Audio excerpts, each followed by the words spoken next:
Is traveling to Nusa Penida worth it?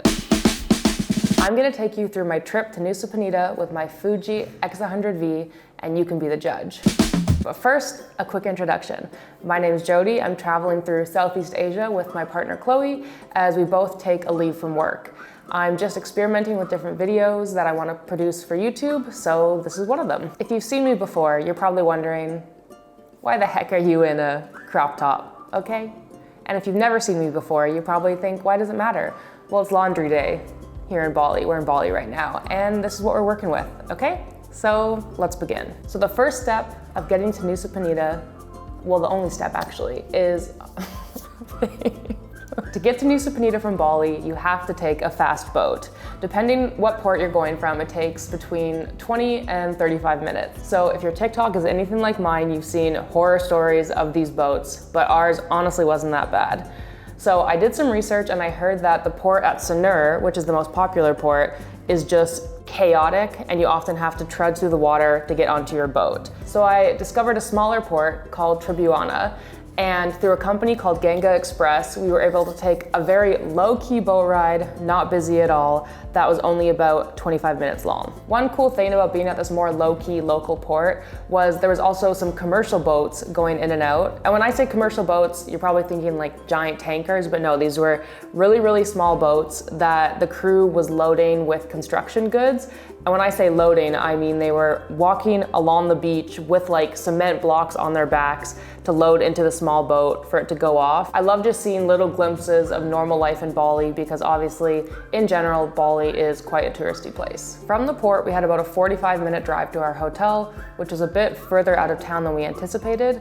We did book the driver in advance, which I highly, highly recommend. We arrived at our spot. It's a pretty affordable hotel, about 50 bucks each. Pretty basic, but a pool with a stunning view. Once we got settled in, we took another car into town for dinner because the walk was about 50 minutes. So we went to a place called Penida Colada, which was like a little beach restaurant.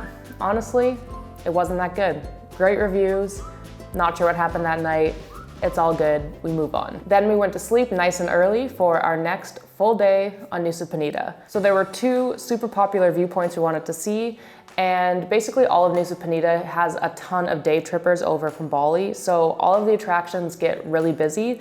So the advantage of sleeping there is you get to leave nice and early from your hotel to go check them out. So we had booked a private driver, which again, I highly recommend unless you are very, very good at scootering because the roads here are wild. And each place, each viewpoint is about like an hour or more drive. So we left our hotel at 7 a.m. to get to our first destination, which was Diamond Beach. If I were to do it all again, I would have left even earlier, maybe at like 5:30 a.m. just to beat any crowds. The view from the top of Diamond Beach is absolutely unreal, but we definitely wanted to check out the water itself. The stairs are very exposed, and it's one of those things where if you have no fear of heights, this probably is no big deal to you. But I personally found it terrifying. Chloe and our friend Robin actually turned around, but I was really determined to get to this beach, so I forged ahead. These photos, there's no way they make this look as steep as it felt to me. And when I say stairs, like there are stairs at the top, but then you're basically bouldering and like free soloing down this thing to get to the beach. I will say it was worth it, but definitely a challenge. Next up is what I would say is probably one of the most popular photos and viewpoints in all of Bali. So it's called Kelingking Beach, and you've probably seen photos of it on Instagram. So we got there midday, so of course it was absolutely packed, but for good reason, because the natural beauty of it is just beyond. So we had heard these stairs going down to the beach were even harder than Diamond Beach, so I just scrapped it, didn't even attempt. Do I regret that decision? Yes, kind of. But oh well, maybe in the next life. We grabbed the lunch here and I had Bali iced coffee. If you've never had Bali coffee before, it's very gritty and grainy. Like you can feel the coffee grinds in your teeth. The taste, honestly not that bad. The texture takes some getting used to though. Our third and final stop on our tour was supposed to be Tumbling Beach, which offers these natural swimming holes. So we get to kind of the entrance and then your driver has to stop and you have to walk down this really long road. I think it was about 2.5 kilometers, or you can get the locals to bike you down. But they said it would cost $50, which for some reason we just thought was absurd. So we said, no, it's all good, we'll walk. So we're walking down, it's like 32 degrees out, and we realize once looking at the map, we feel like we've been walking forever. We're not even close. So basically we just put our tails between our legs, turned around, walked back, and didn't even go to the swimming holes. So not sure what happened there. I think it was a bit of stubbornness and not wanting to pay that cost. So we missed out on that. So I can't tell you if that was worth it, but maybe check it out, I don't know. Then we headed back to our hotel and just enjoyed a nice quiet evening. So even though we only went to 2, kind of 3 locations, this was still about an 8-hour day. So I would definitely not recommend trying to see the whole island or trying to see 5 different spots in one day. Either break it up over a few days or just pick 2 or 3 spots. The question, is Nusa Penida worth it?